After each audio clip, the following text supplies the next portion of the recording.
જય હિન્દ જય ભારત। સ્વાગત છે તમારું ગુજરાત સરકારી હબ ચેનલ પર।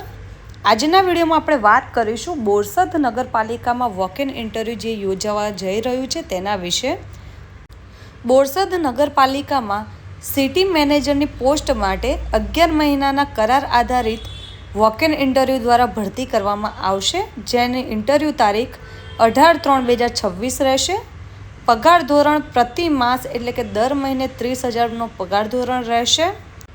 ઇન્ટરવ્યૂની ડેટ છે 18/3/2026, સવારે 11 વાગે રિપોર્ટિંગ કરવાનું રહેશે। એટલે કે જે પણ ઉમેદવારોને અહીંયા ઇન્ટરવ્યૂ આપવાની ઈચ્છા હોય તેઓએ 18 માર્ચ 2026ના રોજ સવારના 11 વાગે બોરસદ નગરપાલિકા ખાતે પહોંચી જવાનું રહેશે। ત્યાં તમારે રિપોર્ટિંગ રજીસ્ટર કરાવવાનું રહેશે ઓફલાઈન ત્યાં જઈને।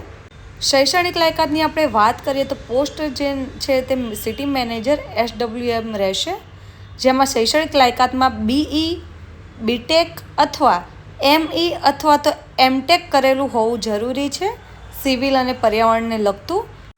એટલે જે પણ ઉમેદવારોએ BE, BTech અથવા તો ME, MTech કરેલું હોય તેમના સુધી આ વિડીયો વધુને વધુ જરૂરથી શેર કરજો, જેથી તેઓ પણ આ પરીક્ષાનો જે ભરતીનો જે લાભ મેળવી શકે। તમે અમારી ચેનલ ઉપર નવા આવ્યા હોય તો ચેનલને જરૂરથી સબસ્ક્રાઈબ કરી લેજો, જેથી આવી અવનવી માહિતી અમે તમારા સુધી પહોંચાડી શકીએ।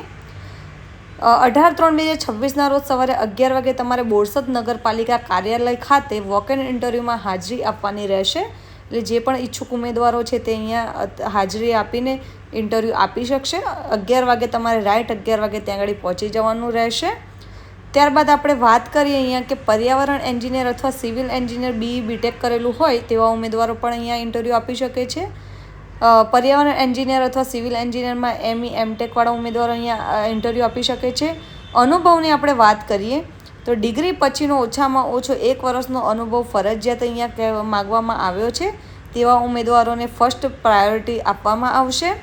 ત્યારબાદ આપણે વાત કરીએ કે તમારે ઇન્ટરવ્યૂ સમયે કયા કયા ડોક્યુમેન્ટ્સ લઈ જવાના રહેશે, તો સાથે તમારે LC, શૈક્ષણિક માર્કશીટ અને ડિગ્રી પ્રમાણપત્રો, અનુભવ પ્રમાણપત્રો, આધાર કાર્ડ અને મતદાર ઓળખપત્ર, સાથે જ તમારે 2 તમારા પાસપોર્ટ સાઇઝના ફોટા લઈ જવાના રહેશે।